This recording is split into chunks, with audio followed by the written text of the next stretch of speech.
Fusilamientos, sí, hemos fusilado, fusilamos y seguiremos fusilando mientras sea necesario. Nuestra lucha es una lucha a muerte.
Ernesto Guevara de la Serna es, para muchos, un ídolo.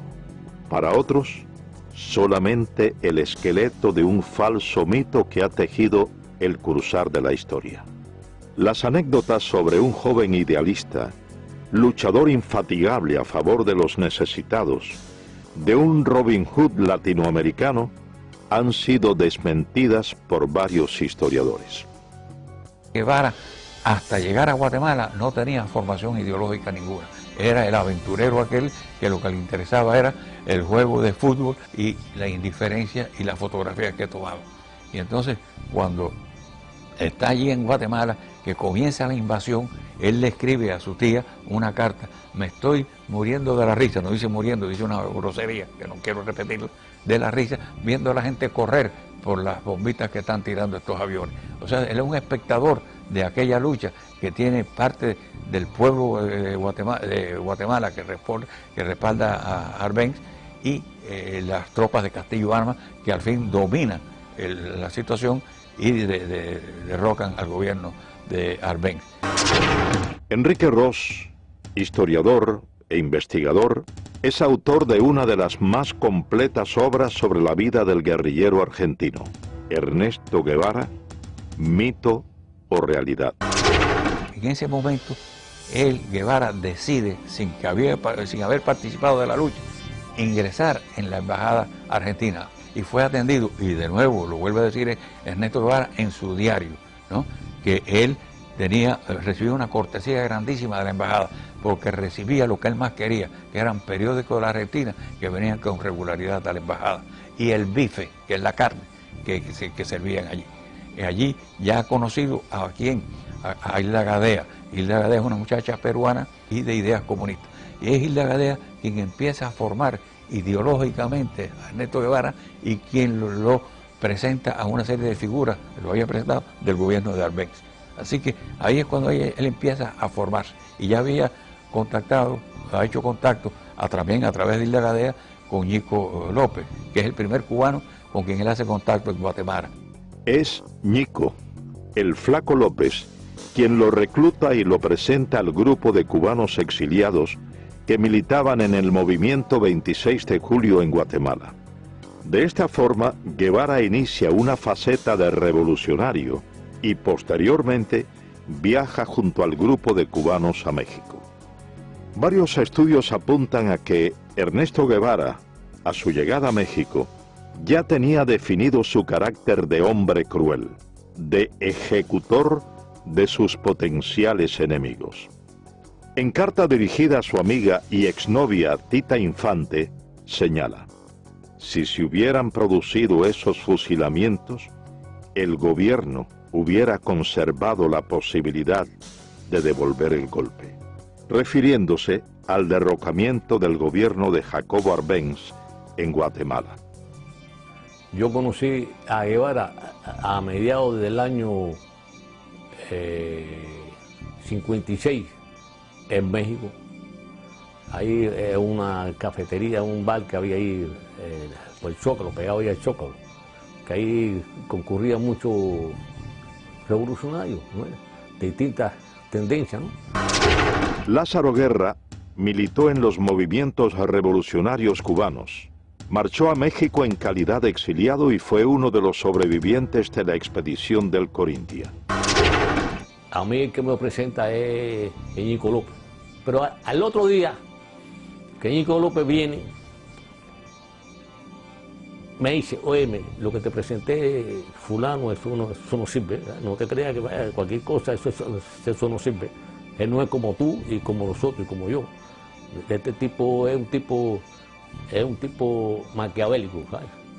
Y él es el que le lleva y trae a Fidel todo el trajín de nosotros. Es un tipo repugnante, ¿no? Que Fidel llegaba y él decía, iba corriendo para donde estaba Castro, ¿no? Y Castro, fíjate, le gustaba y le gusta que lo adulen, ¿no? Esa es la persona de él. Sí, él vino a pedirme ayuda. Me dijo que había 11 cubanos durmiendo en el suelo en el departamento de María Antonia González. Una pobre mujer en un departamento muy chico y estaban durmiendo en el suelo. Y aquello me tocó el alma. Y le dije, mándame 7 o 8 para acá, yo les haré una comida al día y alojamiento. Orlando de Cárdenas, periodista, fue amigo de Fidel Castro. Vivía en México y fue uno de los principales colaboradores del movimiento 26 de julio en tierras aztecas. A él al principio se le dijo doctor Guevara o Ernesto Guevara, pero cuando vimos que él se hacía burla de nuestra manera de hablar, entonces en represalia ya no le dijimos nunca más Guevara ni Ernesto, le decíamos el Che. Para todo el Che y el Che y el Che, y se le quedó lo del Che, que hasta el mismo Fidel y Raúl le decían el Che. Ya, y se lo decíamos muchas veces con un poco de sorna, como para restregarle en la cara lo que él nos había hecho a nosotros. Nunca nos vio completamente como compañeros. Guevara nunca llegó a intimar totalmente con el grupo de jóvenes revolucionarios cubanos. Cuentan quienes compartieron con él el entrenamiento militar en tierras aztecas que su desprecio hacia los cubanos siempre se hacía sentir. Sentimiento que extendía a los negros y al pueblo mexicano, a quienes constantemente menospreciaba. Llegamos a México el 10 de diciembre de 1955 y Fidel me presentó y me dijo, muchachos, este es el coreano, él va a ser nuestro instructor militar. Miguel Sánchez, el coreano, combatió junto a las tropas estadounidenses en la Guerra de Corea.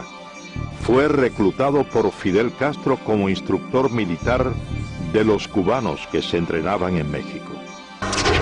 Allí en la casa de María Antonia González conocí a Ernesto Guevara de la Serna, que después le decían el Che, todavía le decíamos el Chancho, porque él tenía poca afición por bañarse y siempre tenía un olorcito arriba que olía como a riñón hervido. Al principio quiso entrar en indisciplina y yo lo paré tranquilamente y le dije, yo estoy a cargo del entrenamiento militar, tú no eres más que un soldado. Se me puso a echar una sonrisita y yo le dije, 20 planchas, Ernesto Guevara de la Serna, y dio las 20 planchas. Él despreciaba a los negros, muchísimas veces tenía problemas con Juan Almeida Bosque, que le decía el negrito, y Juan Almeida se insultaba, y entonces yo dije, mira Juan, tú lo que tienes que decirle cuando te diga el negrito, dile, tú eres el chancho porque tú no te bañas. Y así se lo decía Juan Almeida Bosque. Después despreciaba a los indios. Fíjate cómo dijo, la indiada analfabeta de México. El 24 de junio de 1956, De México. El 24 de junio de 1956, un grupo de los presuntos expedicionarios es capturado por las autoridades de migración mexicana. Ernesto Guevara estaba entre ellos. Varios estudios acusan a Guevara de haber sido informante o delator al colaborar con las autoridades por temor a una posible deportación a la Argentina, su tierra natal, a principios de julio de ese año. Juan Almeida Bosque, él me dijo a mí que Ernesto Guevara de la Serna, el Che o el Chancho, había colaborado con la policía cuando nos arrestaron al grupo y lo llevaron a la cárcel migratoria de Miguel Schultz. Y él se había puesto en contacto con las autoridades de México para entregar todas las armas del rancho de Santa Rosa de Chalco.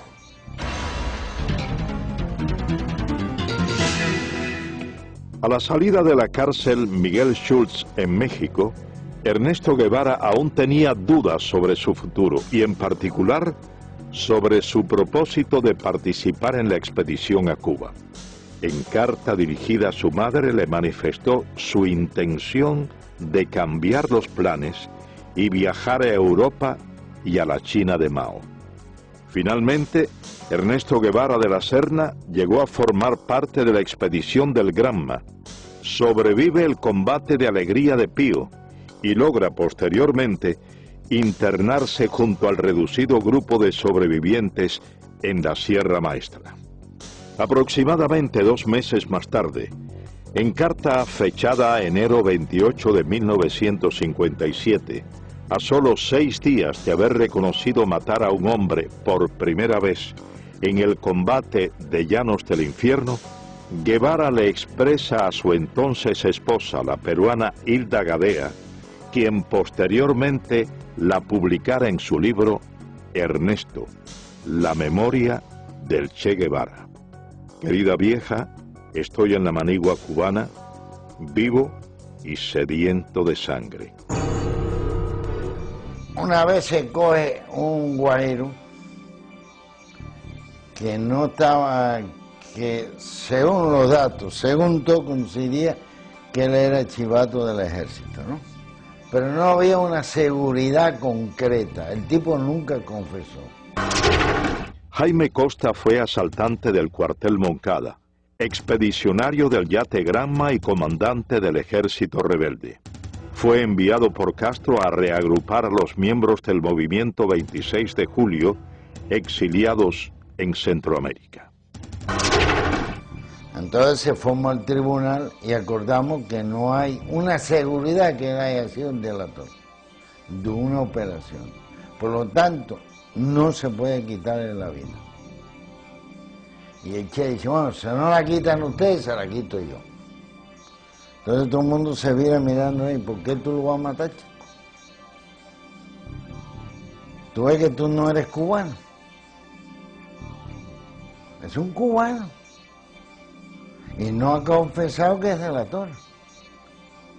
Y Ramiro dice que no se puede fusilar como presidente de ese tribunal. Y en ese momento, ¿qué más grado tiene? Y entonces él sacó la pistola y lo mató ahí. Y ahí donde el Che tiene la frase esa: ante la duda, no hace más nada. Hay que fusilarte.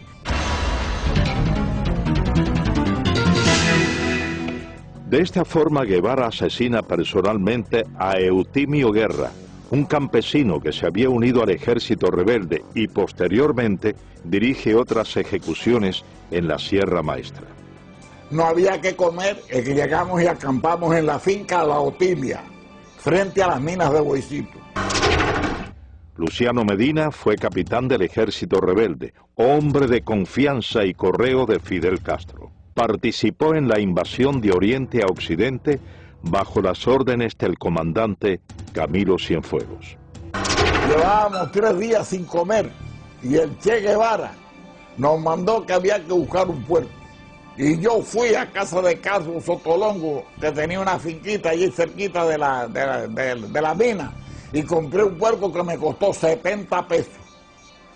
Entonces ya estábamos comiendo allí, toda la tropa estaba comiendo, y entonces llegó un señor y le dijo al Che Guevara, bueno, es que tenemos un chivato, que hay que ver cómo se saca ese hombre de aquí, que se llama Juan Pérez, dueño de la finca Rancho Claro, que es un cosechero de café.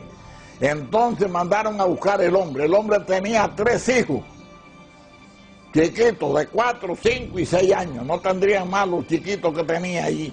Entonces cogieron y lo fusilaron. Y eso nos cayó mal a toda la tropa.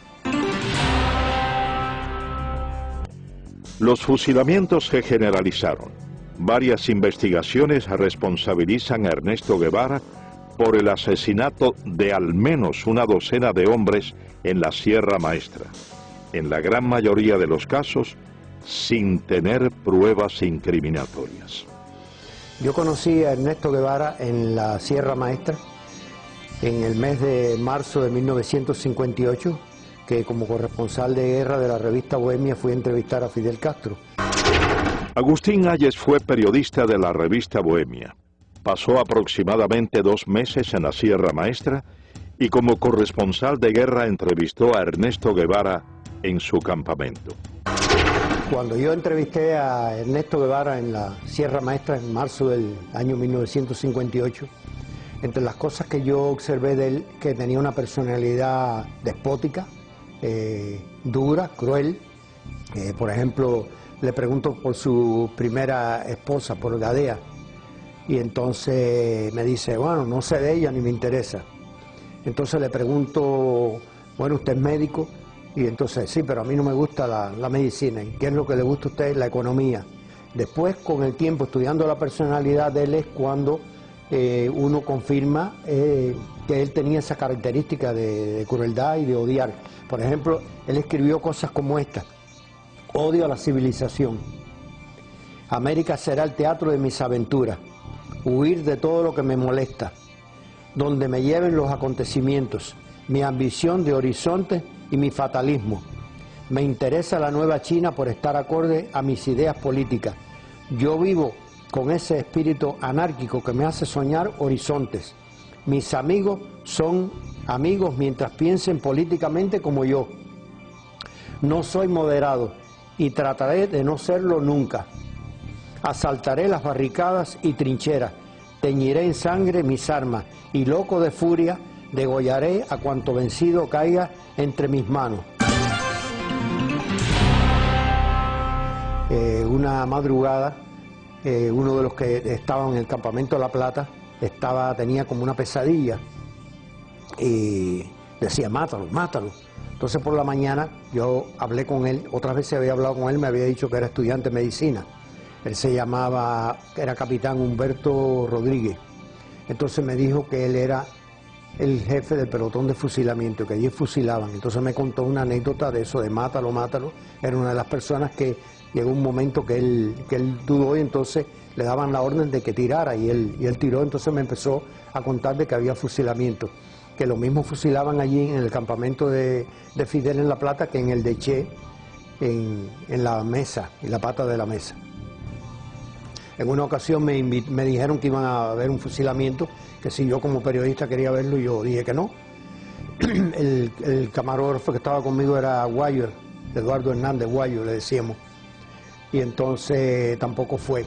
Pero sí había muchos testimonios allí de que él fusilaba. Otro de los elementos que caracterizaron a Ernesto Guevara de la Serna fue su inoperancia táctico-militar.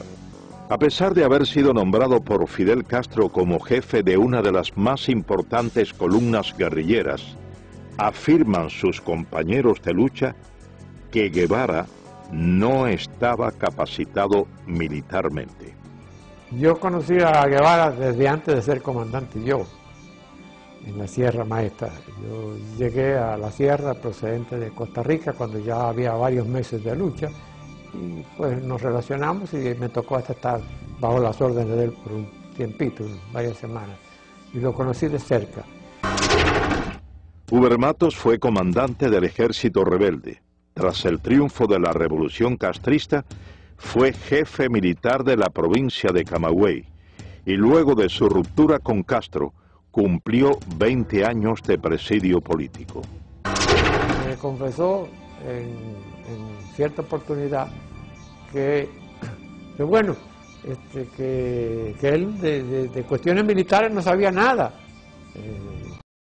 Hay una oportunidad en que yo le digo, me mandaron a tus órdenes, tengo que hacer una línea de fortificaciones, la zona esta está bajo tu mando, ¿dónde hago las fortificaciones? ¿Dónde establezco todas las defensas? Y me dice, yo de eso no sé nada, pero hablas bajo tu criterio, pero si tú eres el jefe que vas, la defensa aquí tienes que hacerla de acuerdo con un concepto estratégico, táctico, es decir, tienes que pensar, yo voy a desplegar los hombres aquí, allá, y yo hago las defensas, las líneas de trinchera y los túneles para detener el avance de los tanques y las demás defensas que vamos a cumplir, de acuerdo con el plan tuyo. Dice, yo no tengo ningún plan. Varios textos ponen en entredicho la autenticidad de los diarios de campaña publicados y supuestamente escritos por Ernesto Guevara. Durante el paso de la columna número 8 Ciro Redondo por Camagüey, Guevara y su tropa tienen que huir después de un enfrentamiento con fuerzas del ejército del general Fulgencio Batista, abandonando en el lugar de los hechos toda la correspondencia y los manuscritos del diario de campaña de Guevara en la Sierra Maestra. Datos que, posteriormente, fueron empleados por la policía para arrestar a varios colaboradores del ejército rebelde. Me dan la orden a las 8 de la noche que me traslade urgente para Camagüey con mi avión y mis pertenencias. Carlos Lazo es piloto aviador. Fue segundo teniente y piloto de enlace del Ejército de la República. Combatió al ejército rebelde. El coronel Dueñas me dice, ¿a qué hora tú puedes volar mañana temprano? Y le explico que a la hora que quiera. Y me dice, bueno, a las 6 vuelo para un lugar que le llaman Cuatro Compañeros. Allí hay un tiroteo entre el ejército, un grupo del ejército, no eran muchos, eran unos 40 soldados de la Guardia Rural. Allí hay 2 muertos por el agente de Che y heridos, y se mandan a correr, dejan 2 camiones. En uno de los camiones tenía toda la correspondencia, todo el diario de Che, el cual yo leí bastante. Hablaba todo el que había cooperado en Camagüey y que la mayoría no cooperaba, que era una provincia completamente latifundista, entre paréntesis, lo ponía así.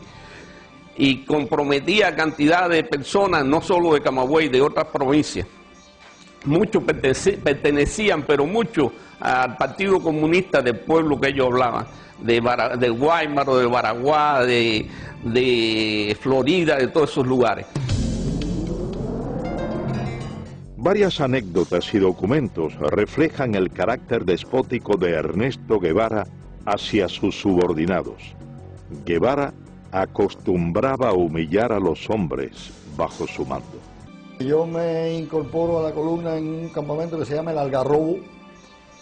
Aquel día, una tarde, nos formaron cuando nosotros llegamos ahí, que veníamos de la zona más al norte de la sierra. Cuando llegamos allí, por la tarde nos formaron, éramos unos 200, 300 hombres, alrededor de eso. Y ahí vino Guevara y nos habló. Eduardo Pérez fue primer teniente del ejército rebelde. Se incorporó en las villas a la columna número 8 Ciro Redondo, que comandaba Ernesto Guevara. A nosotros nos mandan a la zona que va entre Fomento y El Pedrero, en un lugar un poquito más adelante de un lugar que se llama Cipiao. Empezamos a combatir de acuerdo con las órdenes que teníamos, no nos habían situado todos éramos bisoños ahí, no nos habían situado ningún personal experimentado. El primer día, en el primer combate, cuando llevábamos 2 o 3 horas combatiendo, vimos que allí no había posibilidad de resistir, nos retiramos e hicimos una línea de resistencia como 1 kilómetro más atrás. Ahí mandaron a alguna gente experimentada, 4 o 6 gente experimentada, entre ellos Rogelio Acevedo, los mandaron a esa línea de combate y ahí estuvimos combatiendo 3 días continuados. En esos 3 días no recibimos comida, no recibimos nada. Y en el tercer día viene Camilo, que traía unas armas de Yaguajay, y vino hasta el Pedrero. Cuando llega Camilo al Pedrero, los otros que están allí, nadie se atreve a mandarnos nada de comer. Cuando llega Camilo, allí al Pedrero, el Che no está, y Camilo empieza a preguntarle cómo está la situación. Y Camilo dice, pero ven acá, y a estos hombres, ¿por qué no le mandan comida? No, porque el Che dice que no, porque se tuvieron que retirar de la primera posición que tenía. Dice Camilo, no, pero que los maten a tiro, que los maten el ejército, pero ¿cómo los va a matar de hambre el argentino este? No. Y esa tarde nos llegó a nosotros cajas de malta, salchichones, cajas de galletas, y pudimos comer esa tarde después de 3 días. La primera misión de Ernesto Guevara tras su llegada a las villas fue tomar el control de la zona hasta ese entonces en manos de los guerrilleros que operaban en el segundo Frente Nacional del Escambray. Guevara realiza su primer contacto con los miembros del Directorio Revolucionario Estudiantil 13 de marzo y aprovecha la reunión para dejar en claro su posición de hombre fuerte y sin escrúpulos al asesinar durante ese primer encuentro a 2 campesinos acusados de ser chivatos. Guevara llega a las villas. Él tenía un interés especial en hablar con nosotros, quizás por la aureola que representaba que los grupos nuestros estaban formados por gentes estudiantes, pichones intelectuales algunos.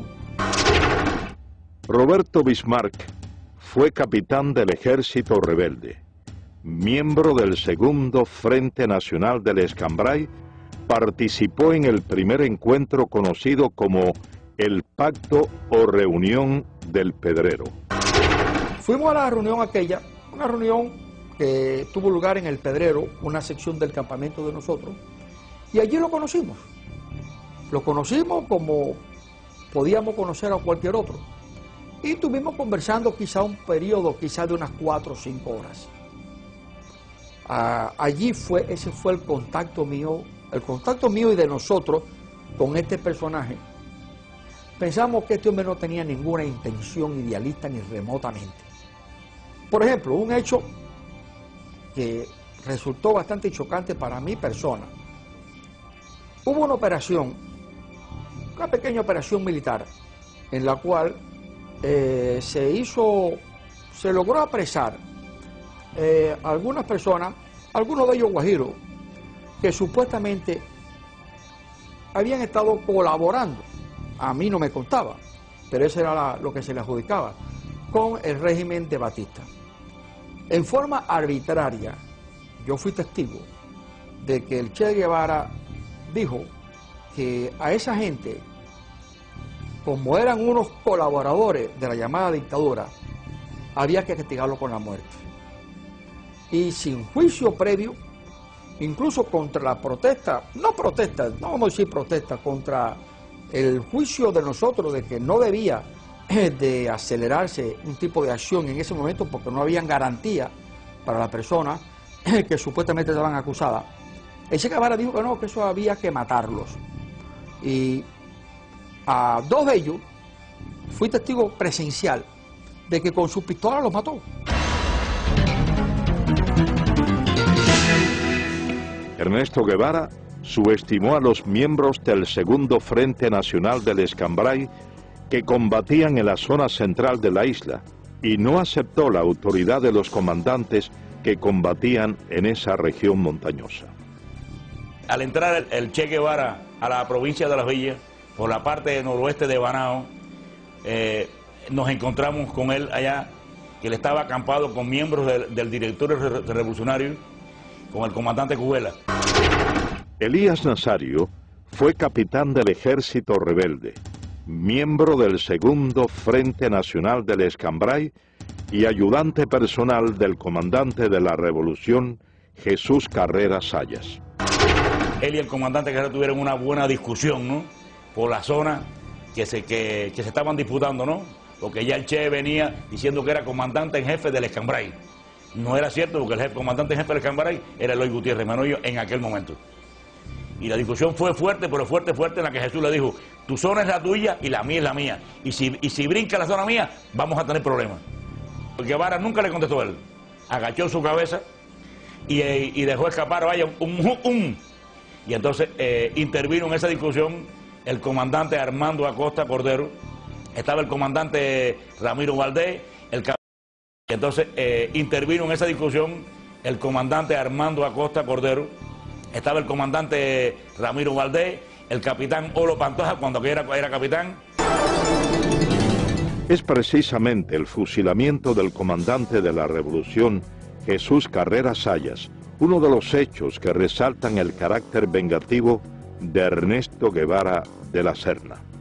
Ernesto Guevara fue mandado por Fidel Castro a la sierra del Escambray para quizás evitar que el segundo frente dividiera la isla en dos mitades. Armando Fleites, médico, fue comandante del ejército rebelde y uno de los fundadores del Segundo Frente Nacional del Escambray.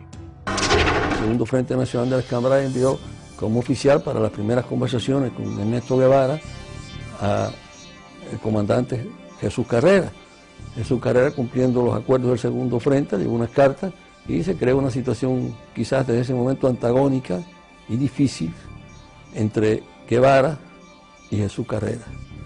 El resultante de esa situación, en el transcurso del año que pasó, pues se fue acentuando la situación personal y nosotros, yo personalmente y unos cuantos oficiales más del Segundo Frente, en la cabaña, le planteamos que si era tanto, no había que hablar mucho, que nosotros lo enviaríamos a buscar y que en un duelo, en una forma frontal, se dilucidaran esas situaciones. Entonces dijo que no tenía intenciones en tener un duelo ni tener una cosa con Carrera. Entonces dijimos, bueno, si es esa situación, pues ya vamos a dar este episodio por terminado, ¿no? Y sin embargo, por órdenes del Che Guevara con Fidel Castro, es que prenden a Jesús Carrera.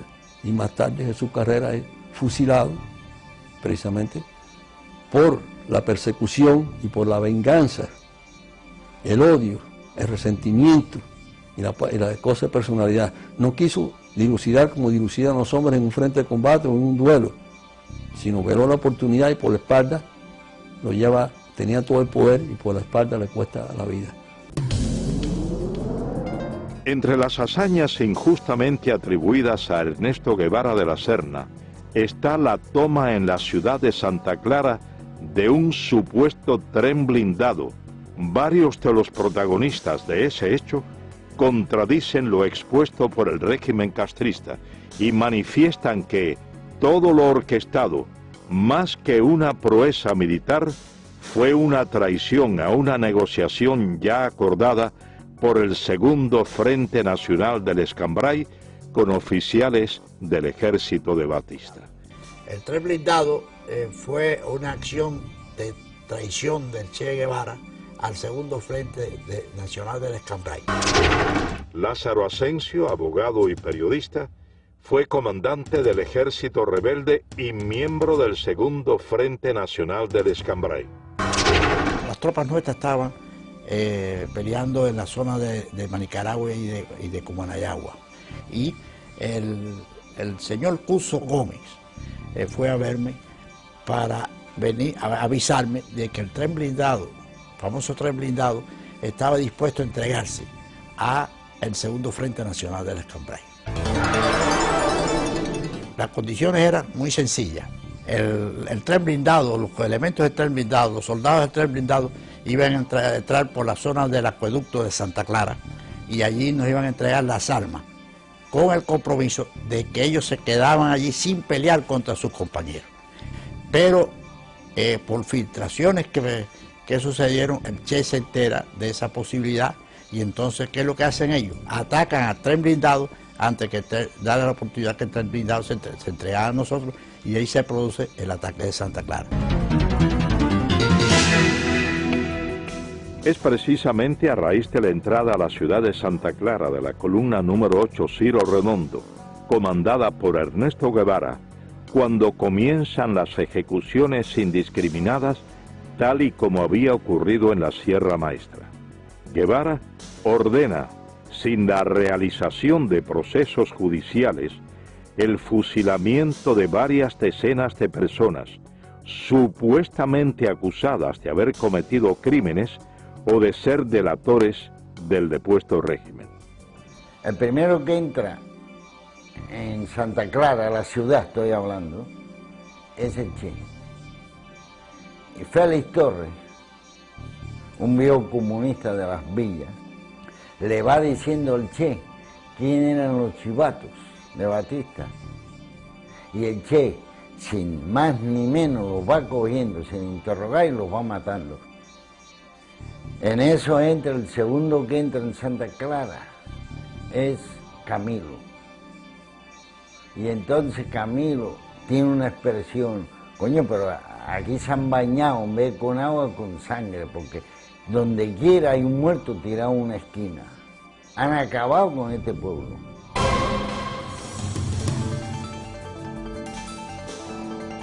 Triunfa la Revolución Cubana.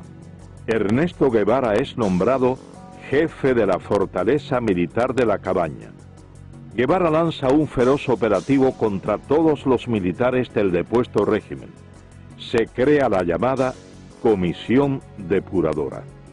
Estuve trabajando en la fortaleza de La Cabaña a las órdenes de Ernesto Che Guevara, que era el jefe militar de esa fortaleza. Napoleón Vilaboa había sido miembro del movimiento 26 de julio.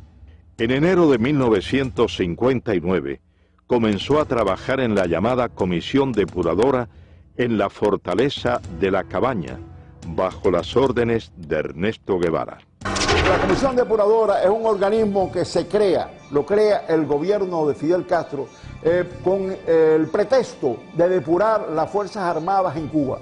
Claro, el fin de esto era simplemente implantar el terror revolucionario en Cuba mediante los fusilamientos.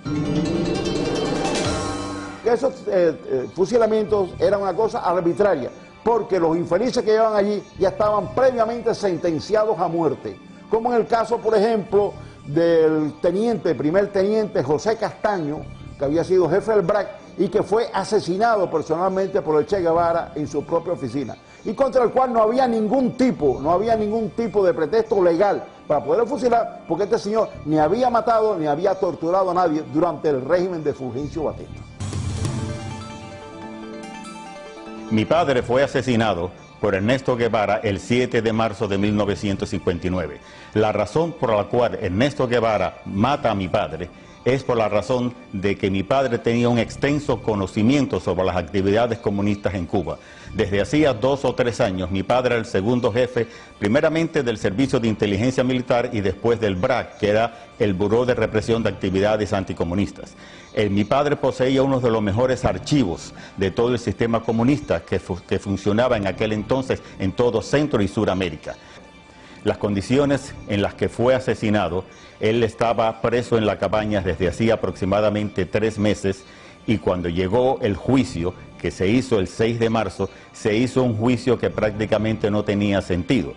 El tribunal lo sentenció a muerte aproximadamente a medianoche, y entonces se hizo una evaluación del caso de Castaño y se mandó una, podemos decir, una comisión para que se hablara con Fidel Castro en ese momento, para que no se matara al teniente Castaño, ya que el teniente Castaño no tenía ningún muerto ni ninguna persona que haya sido herida o maltratada por él. Cuando Fidel se comunicó con Ernesto Guevara le dijo que ya era muy tarde, que la orden ya había sido hecha por él, y él en su despacho primeramente lo interrogó, lo maltrataron físicamente, y como no se podían poner de acuerdo de ninguna forma, el Che Guevara, dándole una vuelta a la oficina con su pistola, le dio 2 balazos en la cabeza. A Ernesto Guevara se le atribuye el fusilamiento de varios centenares de hombres, en su mayoría miembros del antiguo régimen, durante los aproximadamente 4 meses que estuvo al frente de la fortaleza militar de La Cabaña. El Che tenía solamente una divisa: ustedes están aquí para pasar los expedientes rápido. La comisión está trabajando muy lentamente y nosotros tenemos que ir juzgando a todos estos criminales lo más rápido posible. José Vilasuso, abogado, comenzó a trabajar en enero de 1959 bajo las órdenes de Ernesto Guevara como instructor de expedientes en la llamada Comisión Depuradora. Me llamó la atención la forma como él me adoctrina, ¿verdad? La forma como él me dice lo que tiene que ser mi trabajo. Dice, mira, aquí esto es un tribunal muy sencillo, todo lo que ustedes tienen que hacer es instruir los expedientes. El oficial investigador siempre tiene la razón, siempre dice la verdad. O sea, no tenemos más que aceptar, acogernos a lo que él dice en el informe. Tú vas a organizar, vas a instruir tus expedientes y después los pasas al Ministerio Fiscal. O sea, la labor es bien sencilla, es una labor de profesional, pero muy limitada. Esas fueron más o menos sus palabras, es la idea. Dice, de luego, pues se me echó así para atrás, ¿no? Sonriente, y me dice, aquí vas a ver cosas muy sabrosas, ¿sabes? Guardé silencio y al día siguiente comencé a trabajar. Allí se generalizaba con un eslogan político. Son asesinos, son criminales, pertenecen a una dictadura, tienen que ser ajusticiados. Eran hombres que no vamos ahora a juzgarlos, ¿verdad? Pero no nos correspondía a nosotros ejecutarlos. Yo preparando la sentencia y él pues dirigiendo el paredón. Fui al paredón. Me acerqué al lugar, me paré junto a los postes. Me fijé bien el lugar donde se situaban los reos. Efectivamente el paredón estaba a la espalda y más o menos lo que era la altura del pecho a la cabeza, pues se veían los impactos de las balas, ¿no? En una línea recta. La sangre coagulada a los pies, porque claro, se sacaba el cuerpo inmediatamente después de la ejecución, pero aquello quedaba tinto en sangre. Allí estuve mucho rato, imaginando qué es lo que es un hombre parado, amarrado a un poste, y 6 hombres que no lo conocen, a quienes nada le hizo, quien por la razón de vestir un uniforme distinto va a ser ejecutado. Sin la presencia de pruebas incriminatorias, sin la posibilidad del ejercicio de una defensa justa, cientos de hombres fueron condenados a la pena de muerte por fusilamiento mediante sentencias preestablecidas en los denominados juicios sumarísimos. Ernesto Guevara preparó a muchos de sus hombres de confianza, quienes dirigieron o firmaron las ejecuciones a lo largo y ancho de la isla con la misma falta de escrúpulos que su jefe. Y estoy en el despacho del jefe del regimiento de Santa Clara, que era Ramiro, pero Ramiro no funcionaba ahí, Ramiro se pasaba, yo no sé en qué andaba, pero no estaba en el despacho. El que estaba era Olo, con Olo Pantoja yo tenía buenas relaciones, yo me llevaba muy bien con Olo, tenía un gran aprecio. Orlando Olo Pantoja fue capitán del ejército rebelde, fue hombre de la entera confianza de Ernesto Guevara, murió en Bolivia como miembro de la guerrilla guevarista. Entonces yo estoy en el despacho, sentado y conversando con Olo, y diciéndole que tiene que licenciarme, que si no, que me vayan a coger preso, porque a mí el ejército no me interesa. Me dijo, está bien, vamos a licenciarte, y mandó a uno allí que me hiciera los papeles. Entonces, entra un soldado y le da un papel, y le dijo, mira, eso de las crucecitas son los que van a fusilarse mañana. Y yo voy y me pongo por detrás de él, porque había amistad. Y le digo, ven acá, Olo, y esa gente ya lo jugaron. Y dice, no, eso lo van a jugar esta noche. Y digo, pero ¿cómo se lo van a jugar esta noche? Ya saben cómo van a fusilar mañana. Y dice, bueno, eso es así. Estando yo unos 15 días preso en la cabaña, me llaman por los altavoces del penal a la oficina y me encuentro allí con Alega March y con Ernesto Guevara. Ernesto Guevara caminando por todo aquel pasillo con las manos a la espalda y yo sentado con Aleida March. Roberto Martín Pérez, amigo de la infancia de Aleida March, segunda esposa de Guevara, fue dirigente de la conspiración de Trinidad y cumplió 28 años de presidio político en Cuba. Y de buenas a primeras ese individuo se me para enfrente y me dice: a ti hay que fusilarte. Yo tenía antecedentes de que Ernesto Guevara en muchas ocasiones anteriores había sacado a los hombres de ahí presos y los había fusilado sin un previo juicio. Así que no me extraño nada de esta bravuconada de este hombre.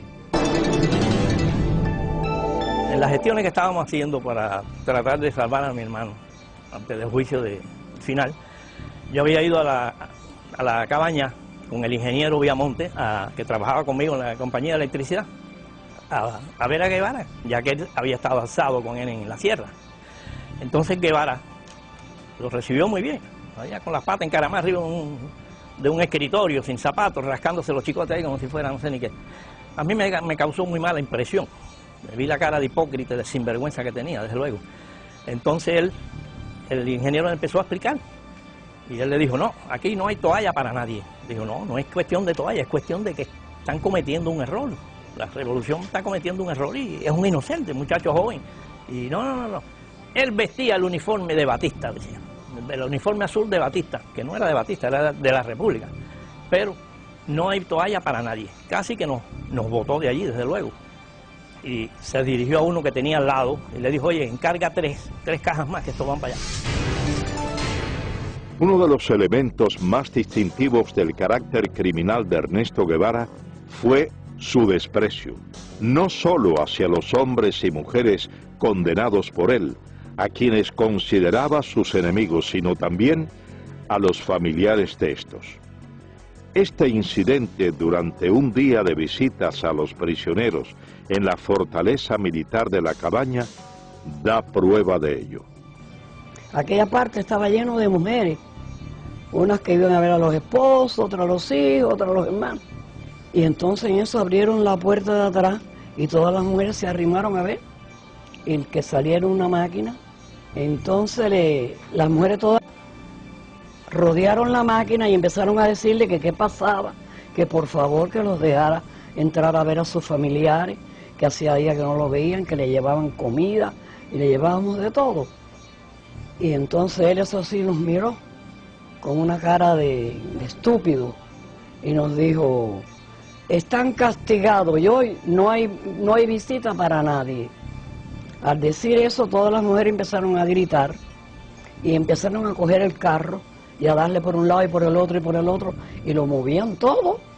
El chofer le dijo: sube a la ventanilla, y él eso sí lo subió, y entonces llamó por teléfono y vino una patrulla de soldados de esos con una fusta y a todo el mundo le empezó a dar. Tras aproximadamente 4 meses al frente de la fortaleza militar de la Cabaña, Ernesto Guevara ocupó varios cargos durante el comienzo de la Revolución Cubana. Primero, fue presidente del Banco Nacional de Cuba y posteriormente ministro de Industrias. En todos estos, primó su incapacidad profesional y una constante: sembrar el terror como base o medio para el sometimiento.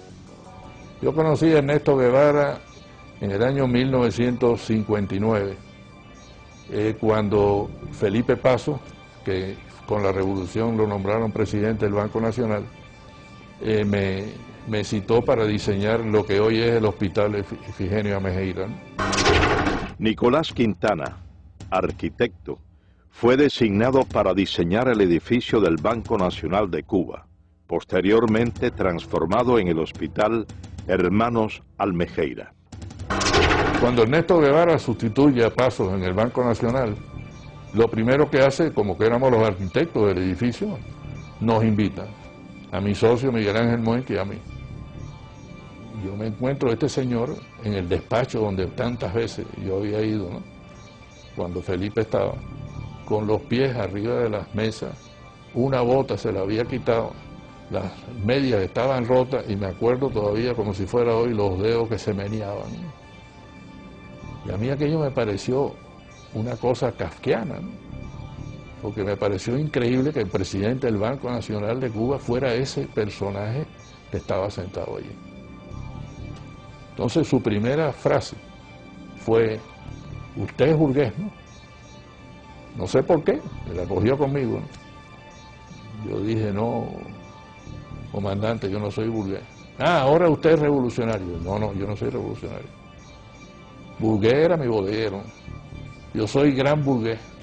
Nací con una cuchara de plata en la boca y me he pasado la mitad de mi vida trabajando para ayudar a los que nacieron sin ella. Por lo tanto, tengo la moral para poder hablar. La respuesta fue: usted tiene tres alternativas. Y me metió los dedos en los ojos. Una alternativa es que usted se va de Cuba. La segunda alternativa son tres. Es que usted se va de Cuba. La segunda alternativa son 30 años. Fíjate con la facilidad, ¿no?, que este señor disponía de la vida de la gente. Y la tercera alternativa, como usted es gran burgués, es el paredón de fusilamiento. Me dicen: óigame, el comandante Guevara ha llamado y dice que quiere que el ministro vaya a verlo al Tribunal de Cuentas. José M. Illán, economista, fue subsecretario de Hacienda y miembro del primer gabinete ministerial de la Revolución Castrista en 1959. Y me dicen: bueno, mire, yo estoy aquí reunido con la Asamblea de los Cultivadores del Tabaco. Nosotros le decíamos los tabaqueros. Y ellos tienen un problema grave. Ellos no pueden pagar los impuestos. Hay que suprimir ese impuesto que ellos tienen que pagar. En ese momento yo me olvidé de que era el comandante Guevara y de que era comandante de la revolución y que era un tipo de tira-tira y que estaba matando gente en la cabaña, y simplemente actué como el profesional que era. En todo el tiempo que estuve frente a ese caballero, en ningún momento me insinuó que nos sentáramos a hablar. En ningún momento movió su mano, y yo tampoco la mía, para estrechar mi diestra. Y su desplante era absoluto ante un civil, un cubano más, que venía aquí y que se había atrevido a decirle que no a lo que él había propuesto. Pero como él no sabía de lo que estaba hablando, era la técnica que muchos de ellos usaban y la gente por miedo no se le enfrentaba. Yo estuve involucrado con Fran País en la lucha contra Batista y durante esa lucha conocí al Che Guevara. José Pepín Pujols fue miembro del movimiento 26 de julio. Fue llamado por Guevara para colaborar como supervisor de la planta de níquel y cobalto de Moa y práctico de puerto. Entonces, él, que ya nos conocíamos, me encomiendan la labor de ir a Moa para hacer un reporte y preparar el puerto para recibir todos los petroleros, todos los barcos.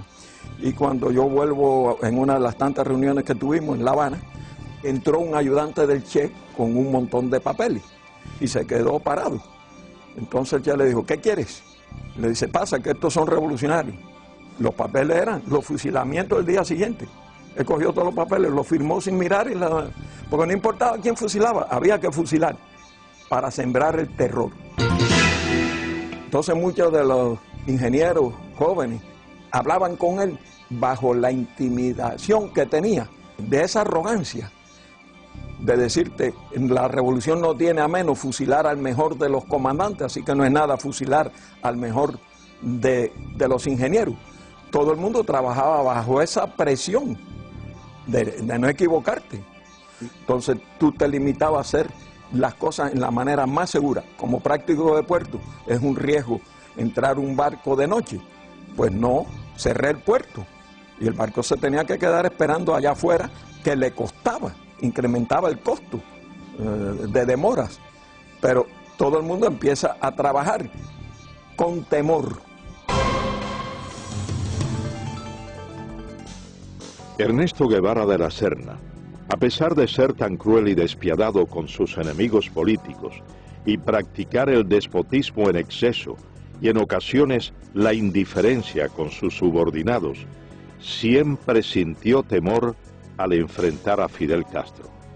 Varias investigaciones muestran que desde el primer encuentro entre ambos, en Ciudad de México en 1955, Guevara mostró ese sentimiento y Fidel Castro, al constatarlo, llegó hasta abusar del guerrillero argentino.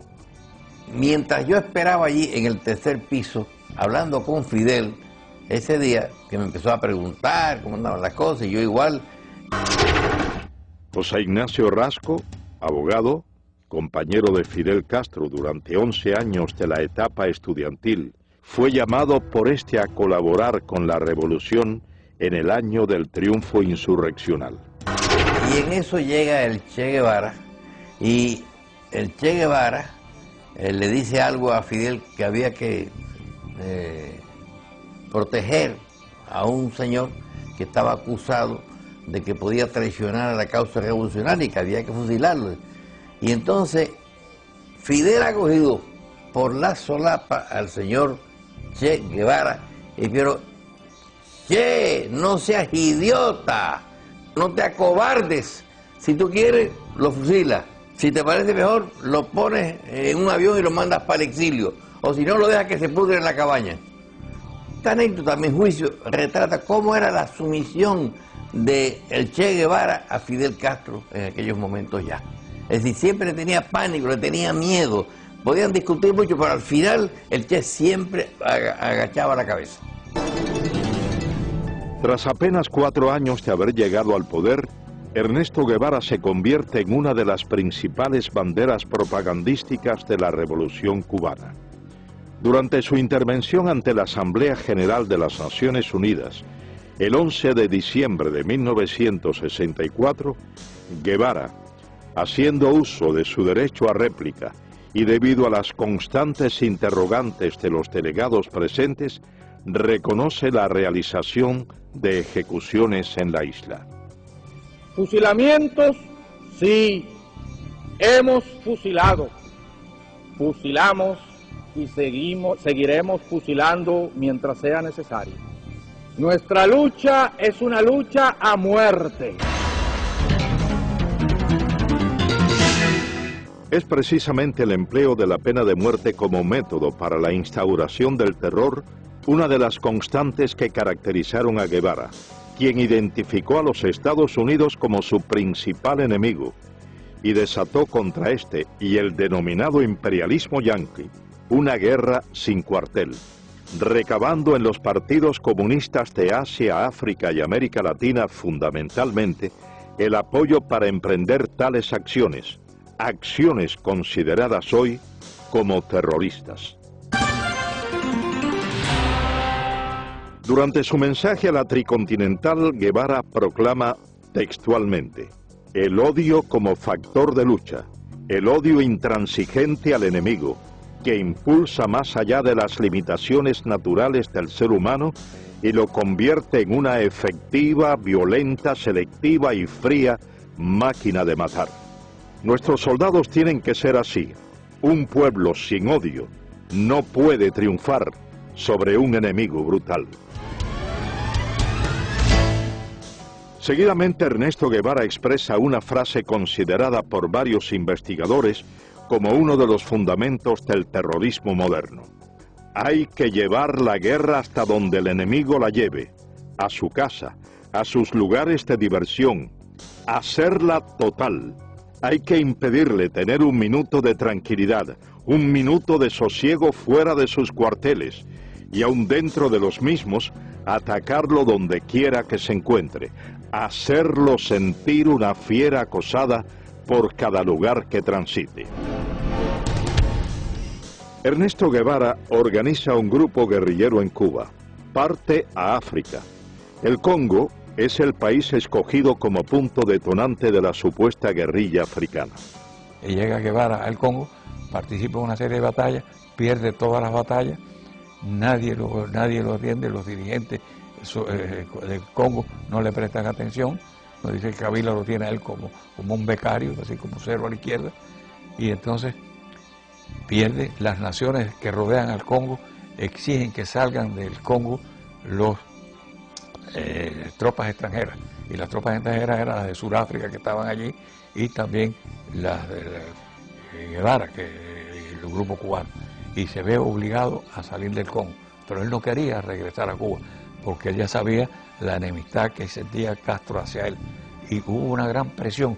Su misma esposa tuvo que ir a Leida March, al Congo, a persuadirlo y a convencerlo de que regresara a Cuba.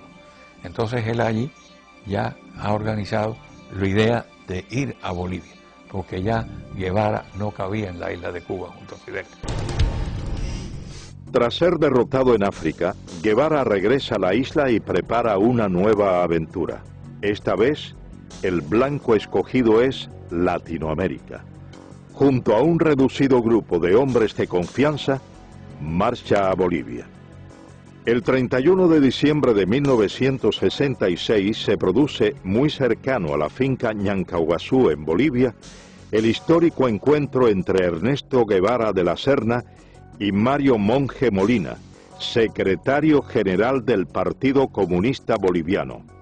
Monge le expresa a Guevara que no permitirá que ningún extranjero dirija la lucha armada de su país y le propone hacerse él cargo de las operaciones y designarlo como su asesor militar. Guevara no aceptó. Entonces, él me dijo: yo no te puedo dar la dirección revolucionaria. Él mismo me dijo en la conversación: yo a Cuba no podía volver. Para mí se había cerrado eso. Yo me había despedido a paso marcial. Entonces tenía que buscar otro lugar donde aparecer. Y Bolivia se presentaba las condiciones por algunas cosas que nos llevaban y por el hecho de que nosotros estábamos en proceso de preparación, que ellos lo conocían. Han de encontrar un lugar donde exista un compromiso del Partido Comunista o de cualquier dirigente individualmente para colaborar con la guerrilla del Che en el país. No hay. Guevara no consigue reclutar al campesinado boliviano, principio básico de su encomienda. Y según los historiadores, desconoce totalmente las necesidades de estos, llegando a prometerles la propiedad de las tierras que trabajaban, desconociendo que en la localidad de Ucareña se había firmado en agosto de 1953 la ley de la reforma agraria boliviana. Guevara es finalmente cercado por el ejército boliviano y capturado con vida en la quebrada del Yuro. Según las notas del general Luis Requeterán, quien fuera en ese entonces coronel y jefe de la 4ª División de Operaciones Antiguerrilleras en Bolivia, Guevara, levantando en alto su carabina, gritó: «Me rindo, no me maten, soy el Che, valgo más vivo que muerto». Cuando esto ocurría, relata el general Requeterán, el reloj marcaba las 13:30 horas del domingo 8 de octubre de 1967. En ese combate mueren la mayor parte de los guerrilleros, cae preso el Che Guevara con Simón Cubas, que era el que lo estaba ayudando a salir, nombre de guerra Willy. Félix Rodríguez fue oficial de la Central de Inteligencia estadounidense. Fue el oficial que recibió la orden de ajusticiar a Ernesto Guevara tras su captura en Bolivia. Viene una llamada telefónica y piden al oficial de más alto rango. Yo tenía en ese momento el grado de capitán y en la higuera nada más que habían 2 tenientes más bolivianos, por lo tanto me llamaron a mí, contesté el teléfono y era del alto mando boliviano en Valle Grande, y eran instrucciones específicas del señor presidente, señor comandante de las Fuerzas Armadas, que eran 500-600. El código que teníamos era 500 el Che Guevara, 600 muertos, 700 vivos. Pido que me lo repitan y me confirman 500-600. Cuando viene Centeno, lo llamo a un costado y le digo: mi coronel, hay órdenes de su gobierno de eliminar al prisionero. Y le doy los códigos. Las órdenes de mi gobierno es tratar de mantenerlo vivo a toda costa. Nosotros tenemos aviones y helicópteros para transportarlo a Panamá para interrogatorio. Con eso me mira y me dice: mira, Félix, usaba el nombre de Félix Ramos. Dice: hemos trabajado empíricamente, te agradecemos mucho, pero estas son órdenes del señor presidente y señor comandante de las Fuerzas Armadas. Si yo no la cumplo, a mí me votan deshonrosamente. Miró su reloj y me dijo, tienes hasta las 2 de la tarde para interrogarlo. Nuestro helicóptero va a venir varias veces, va a traer comida y municiones para nuestros soldados y se va a llevar nuestros heridos y nuestros muertos. Yo quiero tu palabra de caballero de que a las 2 de la tarde tú me traigas el cadáver del Che. Y lo puedes ajusticiar en la forma que tú quieras porque sabemos el daño que le ha hecho a tu patria. Dije, mi coronel, trata de hacerles cambiar de idea, pero sonar una contraorden. Yo le doy mi palabra de hombre que yo le llevo el cadáver del Che. Entré a la habitación, él estaba sentado en un banquito, yo le había quitado las amarras al principio de nuestra conversación y se sentó ahí. Me le paré enfrente y le digo, comandante, yo lo siento, son órdenes superiores, yo he tratado. Se puso blanco como un papel pensando que era yo el que le iba a tirar. Salí de la habitación, aquello estaba lleno de soldados afuera, obviamente estaban escuchando la conversación y estaba el teniente Pérez al lado del sargento Terán. Y entonces le dije al sargento, sargento, no le tire de aquí para arriba, tírale de aquí para abajo, son órdenes de su gobierno, se supone que este hombre muera de heridas en combate. El sargento Mario Terán cumplió las órdenes transmitidas a Félix Rodríguez desde La Paz. Con la muerte de Ernesto Guevara quedó desarticulado el foco guerrillero. 5 hombres pudieron escapar con vida, 2 bolivianos, muertos 2 años más tarde, y 3 cubanos. Y yo me considero engañado por el Che Guevara, porque el mismo amor que sentíamos y respeto por Fidel Castro lo sentíamos por el Che. Yo nunca hubiera querido que me hubiesen preguntado a cuál de los dos quería más, porque no sabría dar la respuesta. Y creo que todos los que estaban a mi alrededor así lo sentían. Dariel Alarcón Benigno fue capitán del ejército rebelde. Llegó a ser coronel de tropas especiales en Cuba. Participó junto a Guevara en las guerrillas de la Sierra Maestra y en las insurgencias de El Congo y Bolivia. En la mayoría del pequeño grupo que habíamos allí, cubanos, todos habíamos pasado academias militares y que estábamos preparados ya militarmente. Yo, que era uno de los más brutos, ya podía dirigir una división. Pinares, que era un comandante, que mandaba ejército. Gustavo Machín, otro comandante. Vilo Acuña, otro comandante. Todos éramos reclutas. Ninguno podíamos tomar la decisión aún ni de situar una posta. Éramos nulos. Entonces, ¿por qué no aprovechó nuestra capacidad militar? Yo se la demostré, porque yo fui el ametralladorista, fui el explorador, fui el punto de vanguardia, pero después que quedamos, el día 8 de octubre, que quedamos 6, yo saqué 5 hombres hasta la frontera, con Chile, después de caminar 3.500 kilómetros, con 3 divisiones del ejército persiguiéndome día y noche, y le hice más baja al ejército que cuando éramos el grupo completo. Rompimos 14 cercos al ejército y perdí un hombre, pero atravesamos la selva y atravesamos el altiplano y salimos a Chile. Por eso yo digo que hubo una falta en él y fue el de no darnos a nosotros la participación que tenía que darnos, no darnos a nosotros el derecho a discutir las cosas internas de la guerrilla. Él las pensaba, él las elaboraba y él nos las transmitía. Y lo que él dijera, él era lo que había que hacer. Nosotros no teníamos ni voz ni voto.